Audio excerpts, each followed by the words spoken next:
Hey there, everybody. Nice to see you. Thanks for tuning in. This is a pre-record class for UkeLab Ensemble Beginner Intermediate Week 3. So I've been teaching a few of these pre-recorded classes. I just wanted to kind of mention, make sure you're using this new format to your benefit. I think one of the biggest advantages of this is to be able to stop and start when you want to. So if we're working on an exercise and you need another rotation or you need more time with it, then you can press pause, can rewind anything, any information that you didn't catch on the first run. And then when you've watched it through as well, skip past irrelevant parts, go to parts that you really want to focus on. I don't think this is going to be the last time I do pre-recorded classes. So yeah, use the new format to the most advantage you can. So yeah, I'm up here shooting this video, starting about to take off on this week-long camp trip. So I really hope that all of you guys are having a great week. Please let me know if you guys have any questions, especially via the Slack thread. Email me questions, smoke signal. I'll try and pick up on them. Otherwise, when I get back into town, I'll be kind of trying to catch up and reviewing everything that I've missed over the last week. So I'm really glad that we can do this. Just know that, I'm hoping that your time with ukulele is productive this month. And yeah, it's been really nice to be working with you guys. Thanks for all the support. Why don't we start just warming up? I'm going to actually play the solo version. So if you're playing the beginner or the intermediate part, remember, beginners are really focusing on accompaniment. They're playing chords and rhythm through this whole thing. And the intermediate players are going to be taking care of the melody for this entire piece. So remember your roles. Remember if you have to shift between roles, like in the beginner part, make sure you're ready for it, working the transitions. So see if we can warm up nice and slow. 1, 2, 1, 2, 3.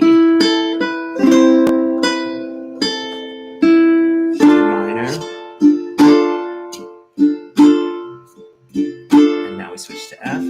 It's G7.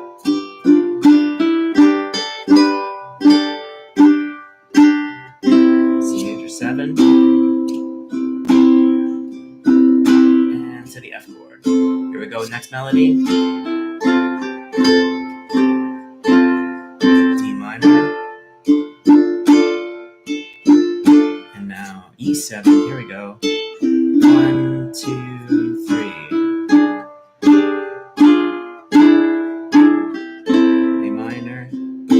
Faster switch, E7, and 1, 2, 3. D minor,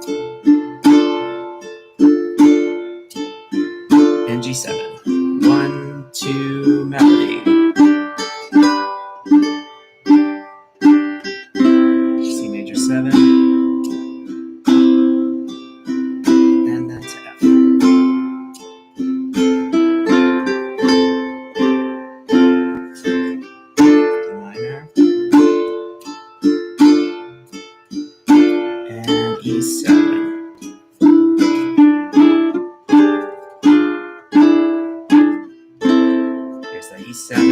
And we go to the B section. Ready? And 1, 2. Bum, bum, bum, bum. And then moving to D. 1, 2, 3. Half, and switch. And here's where it goes. Half, quarter, and beginners to F. Intermediate with a melody.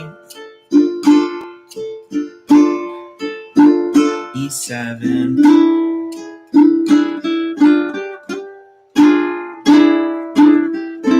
A minor. E7. And now we pivot back to the A section. 1, 2, 3. All repeating to the D minor. G7. Now we start that melody.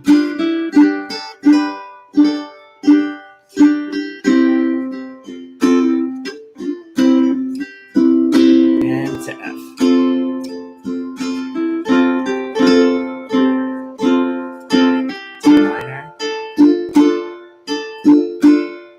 And here we go. E7, last melody. And here goes A minor, E7. And for the beginners, what you're playing is A minor and E7 again. A minor, E7, and now we're playing an A9. You guys saw how I shifted between that E7 chord here, and then I'm pushing my pointer finger up, keeping my ring finger where it is because it's already on the 2nd fret. And there's our finishing chord, A9. In the intermediate section, remember, this is really where the only place where you really step out of melody. So I'm going to go ahead and switch camera angles here. And on the intermediate part, let's take a look at this section. It's really this last line here. I'll go ahead and mark it. So it's this last line here, 66 to the tail end. And this is really the only deviation you're going to do besides playing the whole melody. Remember, for the intermediate part, really think to yourself, I hear all of these melodies happen. Right? I hear them happening. I can find them underneath my fingers. And always remember, the rhythmic cadence for each melody is the same, right? It's the same until you get to the B section. Each one of these 4 different melodies, right? Rhythmic cadence is identical. We're just finding new starting notes and new ending notes. So yeah, let's take a look at these last measures here. And just first of all, just kind of view what we're doing with the right hand. Remember, anytime we're thinking about working through a piece like this, I like to just look at rhythm first, right? And so you can see just quarter notes. Measure 66, you got quarter, quarter, quarter, quarter. That's going to repeat in all 4 of those measures until you get to the very last chord, which is going to be another version of A9, but obviously in a different inversion. So before we do that, I wanted to just kind of show you with up close how I'm playing this, right? I'm playing the G string, the E string, the C string, and then the G string. Now, there's a lot of different ways. If you assign a 3-finger pattern like we've been doing in class, you'll play the thumb, middle, on E, pointer, and then the G string with the thumb again. Or you can just play all of these with your thumb, right? G, E, C, and G. Just G, E, C, and G. Now, if I was just moving through the chord shapes, the first one would be A minor, 2, 0, 0, 0. And now I'm going to shift to this version of E7 we haven't seen before. So ring finger 4th fret here, pointer finger 2nd fret on the C string. Now, if you guys were working that Summertime piece, that jazz tune last month, then you're going to be real familiar with these chord shapes. A minor again, and in this case, I'm probably going to want it to play it with my pointer finger, because when I shift, my fingers are right over the frets they need to be over, just like that.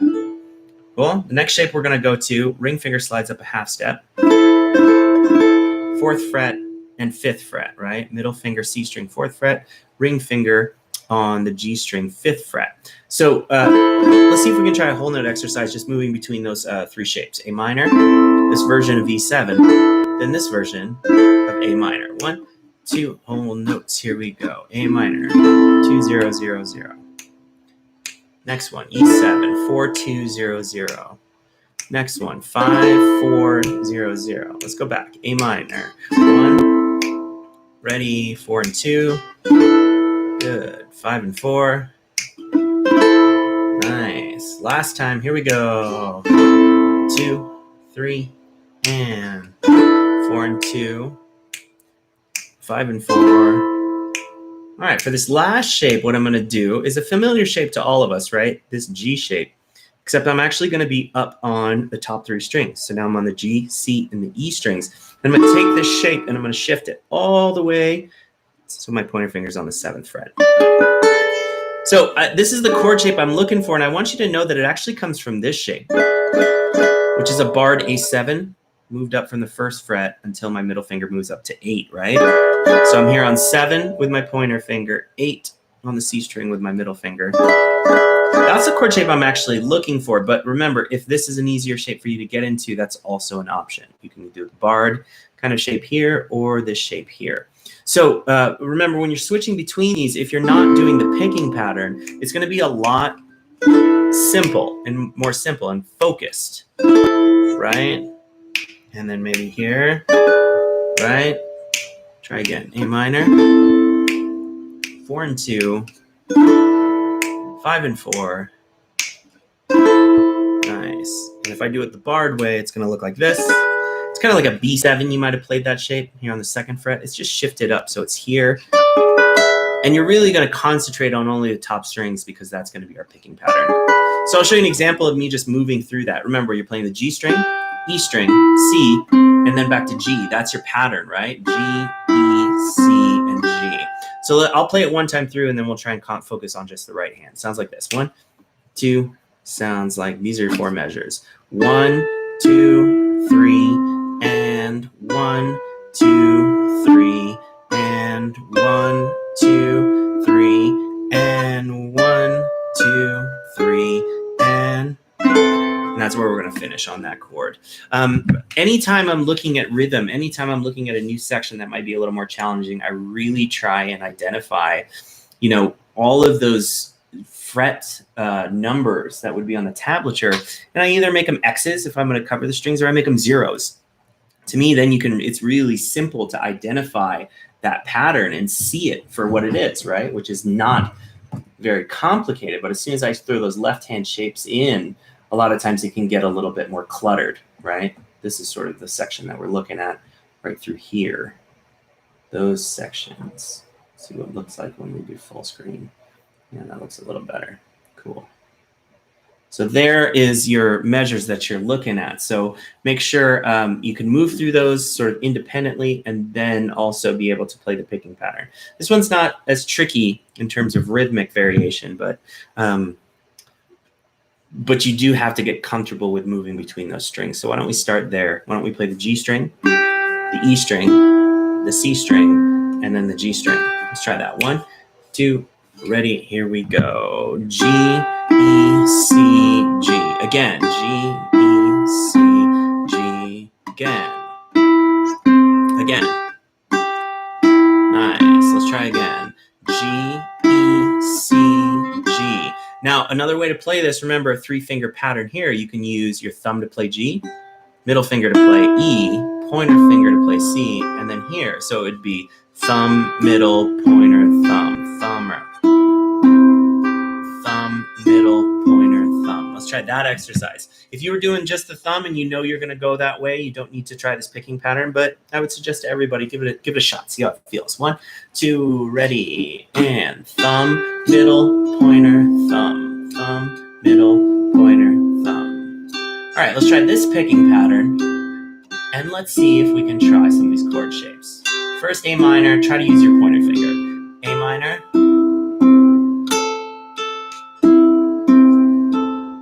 On the count to 4, we're going to move to the next shape. 1, 2, 4, 2, 0, 0. On count to 4. 1, 2, ready, switch. 5, 4.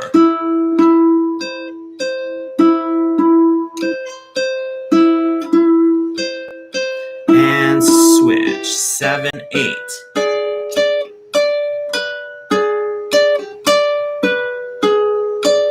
All right, let's go back to the top. Measure 66. And ready, switch. Ready, switch. 4 and 5. Ready, switch, and let's go one time each. Slow the tempo down. 1, 2, one time each. A minor. E7. Inversion, A minor. Here's our E7 up on the 7th. And then let's look at what this chord shape looked like. So what I really like is that you're actually in position. See how my pointer finger is here on the 7th fret? If I drop down to the E string and then my ring finger goes to the G string on the 9th fret, remember, finger per fret, right? 7, middle would be 8, ring is 9. There's my version of A9 that I'm trying to drop into. So there's our tail end, right? Let's see if we can give it a try. 1, 2, ready, and E7. 5 and 4. And 7 and 8. And then we finish there. See if we can give it one more try. 1, 2. I'm going to use my thumb this time.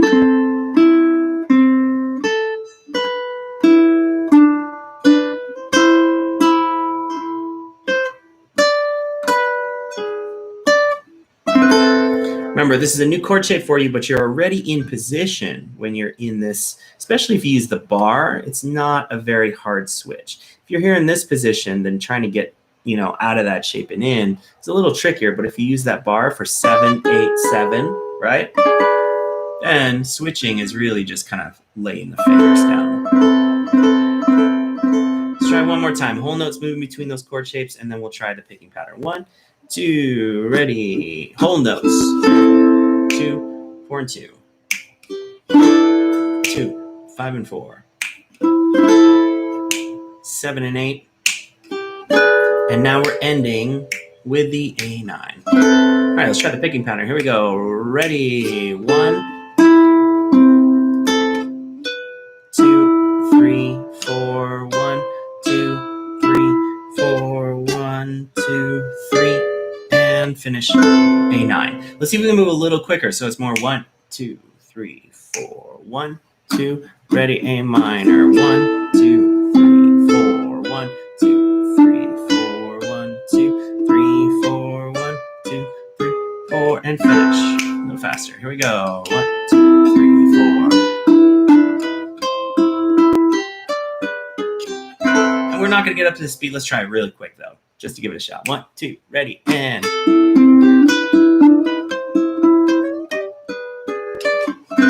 Yeah, if you can play it at that speed, then playing it kind of at tempo is going to be a lot easier.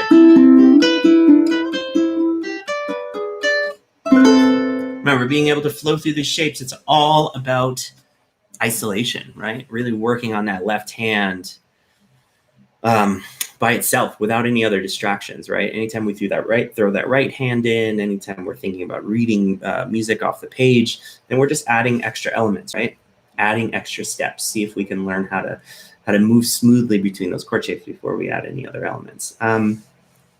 So yeah, that was really focusing on the ending for the intermediate part. Let's see what it looks like for our beginner part here. Oh man, I'm having a really hard time loading this. Let's see if I can see it on my screen. Let's see, sound slice. Apologize about my internet for some reason. My iPad for some reason is having a really hard time pulling up this file. So let me pull it up on my computer. I know you guys won't be able to see this, but Europa beginner. Yeah, so those last 4 measures for the beginner part are really the same, right? They're the same as we've been doing, flowing back and forth between A minor and E7. And then the only real change that you're going to do, and remember, you're still playing the same rhythm as well. So really all you're doing is kind of cycling back and forth between that A minor, E7. It's almost like a tag, and then ending with the A9 chord. So yeah, it's really just kind of A minor for one measure, E7, A minor, E7, and then you finish on the A9. So it sounds like this: 1, 2, and 3, E7, A minor, E7, and then finishing on the A9. Let's give it a try. It's 1, 2, ready, A minor, 1, E7, A minor, E7, and then push the pointer finger up as you're lifting the middle finger. I think that's the most kind of effective way. It's the most efficient way to kind of move between those chords. E7, push up the pointer finger because it's already on the G string, and then lift that middle finger to find that chord shape, right? E7, and then push it up to the A9. So let's give it a try, those last 4 measures. 1, 2, ready, A minor, 1, E7, 2, A minor again, E7, and then remember finishing here.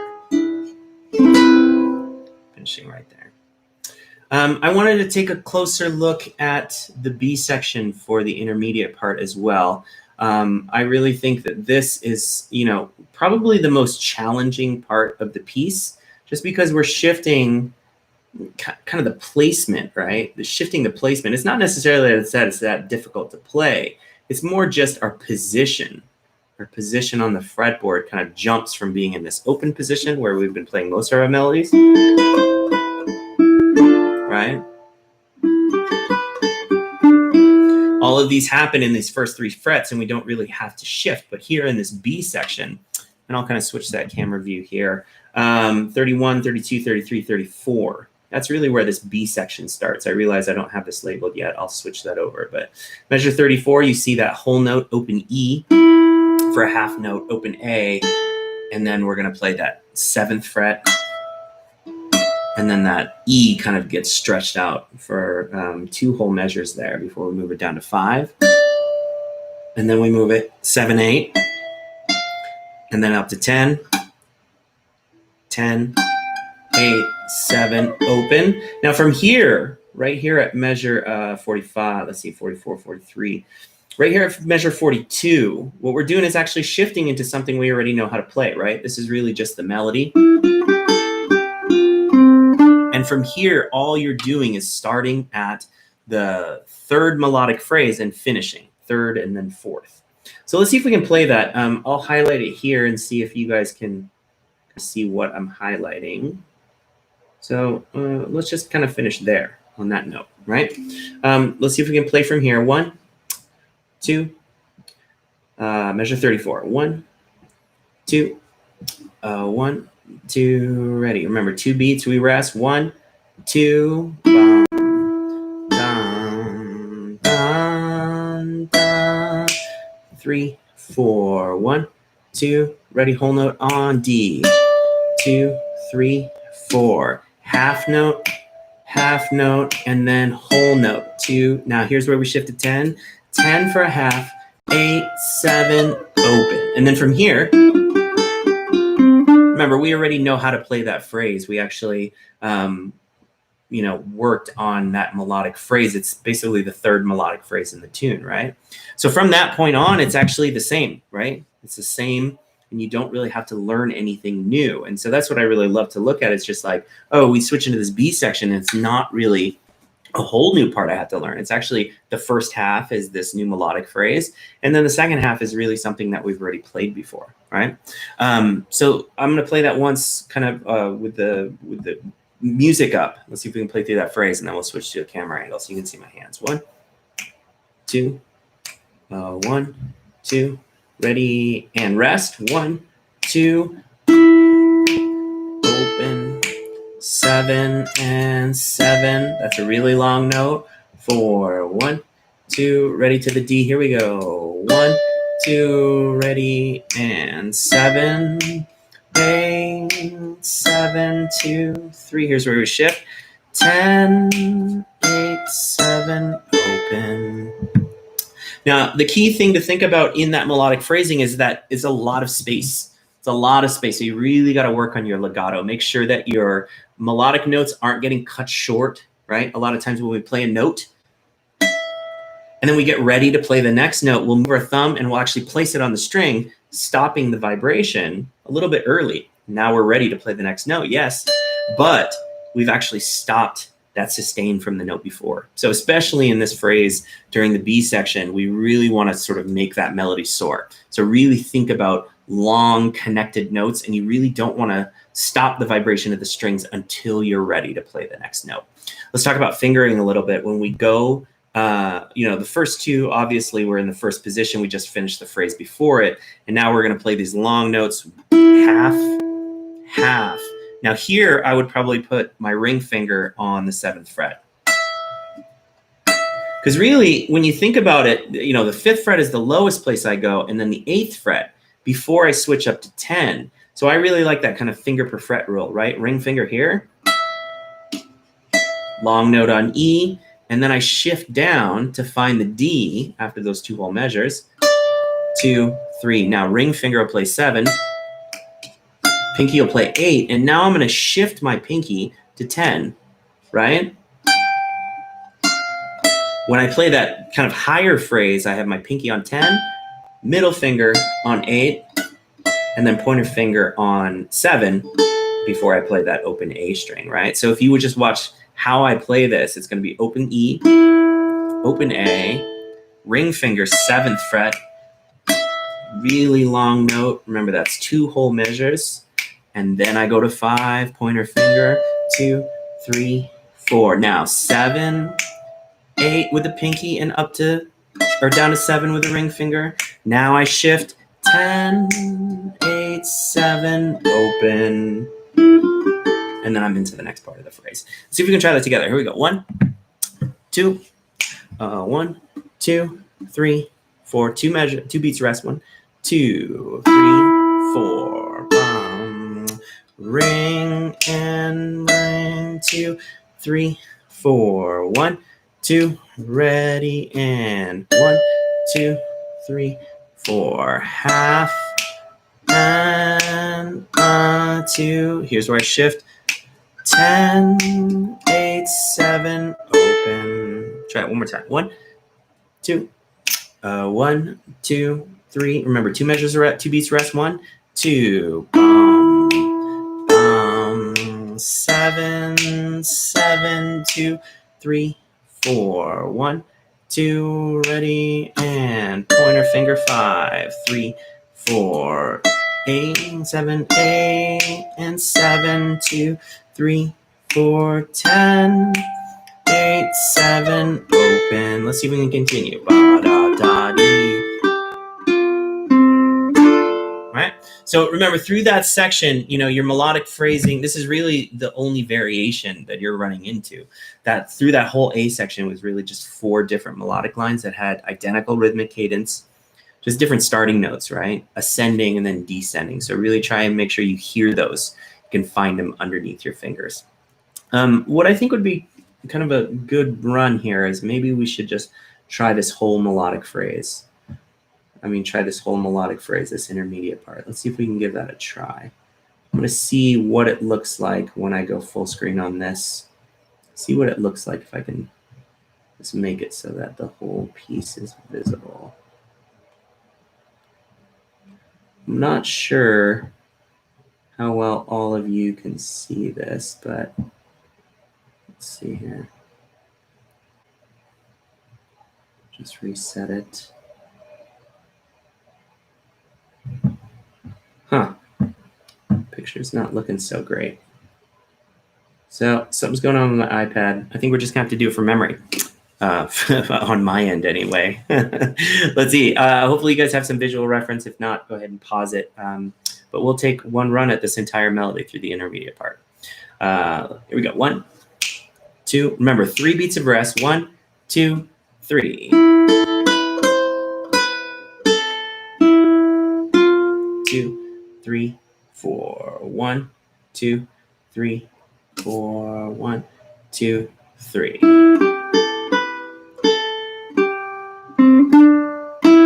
2, 3, 4. 1, 2, 3, 4. 1, 2, 3.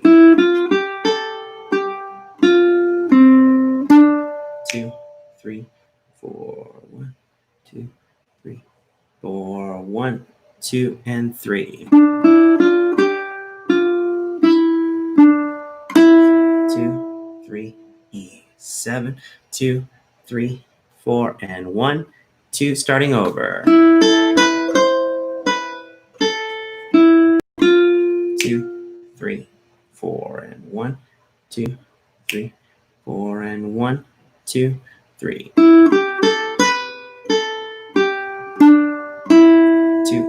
3, 4, and 1, 2, 3, 4, and 1, 2, 3. 2, 3, 4. Now the phrase in E7 sounds like 1, 2, 3. 1, 2, 3. E7, 2, 3, 4 and half. 1, 2. Bum, bum, ding, dum, 2, 3, 4. 1, 2. Ready, and switch to D. 2, 3, 4. Half note, and whole note. 2, 3. Here's where we shift. Pinky, middle, pointer, open. 2, 3. Ba, da, da, da. And remember, we know how to play this already. 2, 3, 4, and 1, 2, 3, 4, and 1, 2, 3. 1, 2, 3, 4, E7, 2, 3, 4, and here's where we play.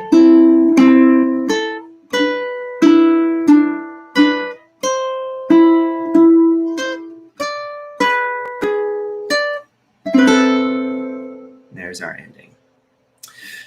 So remember, folks, what we're really trying to do here is think about our role as being all melodic through that entire piece. So I actually think that the shift that we usually run into when we're working on in ensemble parts, where you're switching roles from this melodic role into this more accompaniment role, doing rhythm and harmony, and back and forth, right? Vice versa. That's really a lot of times where we have the biggest problems. We can do one sort of set of skills. We can do the other set of skills, but it's really the crossover. That's one thing I love about this beginner and intermediate parts is actually you stay in that same role through the majority of it, especially in the intermediate part. It's mostly melody. Even that last little arpeggio at the end, you're still kind of in that melodic role. So it's not as big of a shift as you see in other pieces we've worked on in previous months. So remember, get all of those melodies underneath your fingers, make sure that you know how they feel, how they sound. I think we're going to do one more run through, and I actually want to pick up the pace a little bit. Remember, if this is moving too quickly and you can't find your placement, remember, anytime you lose your place, don't try to get there with your eyes. I think that the most important thing you can do is just take a second, take a breath, and just really listen. Can you hear the melodic phrase? Do you see what chord shape I'm holding with my left hand? There are other cues rather than just trying to find the measure you're on, because remember, we're not doing karaoke here. We're actually really trying to hear the music that we're playing. We'll take one more crack at it, and then we'll wrap up for today. Let's see. About this tempo, 1, 2, 3. About this tempo. Yeah, I like this. 1, 2, 1, 2, 3.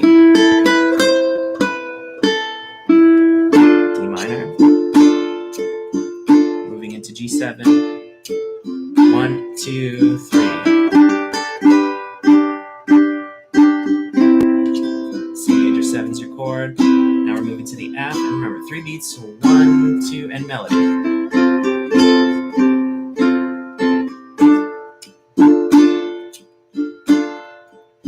E7.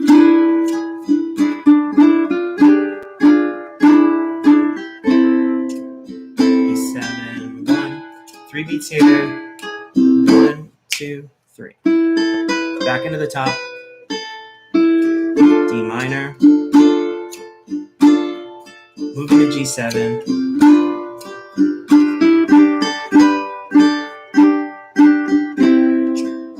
C major 7 is your chord. Now we move to F.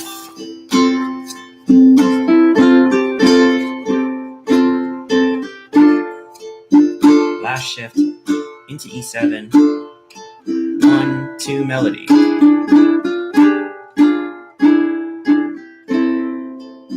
E7, remember, 2 beats, 1, 2.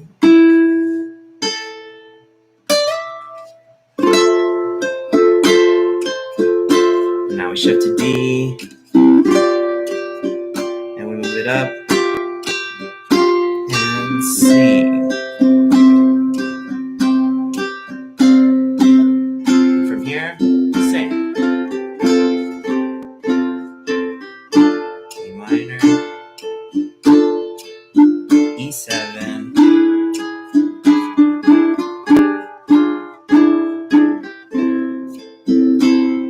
It's like we're starting from the beginning.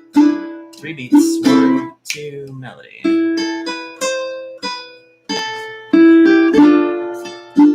minor, moving to G7.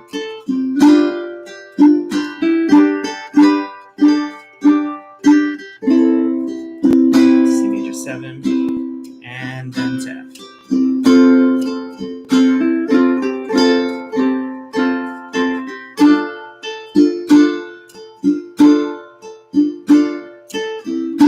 D7, A minor, E7, here's where we start our run. Try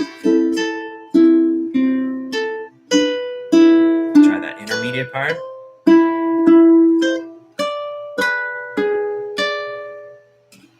And we finish there.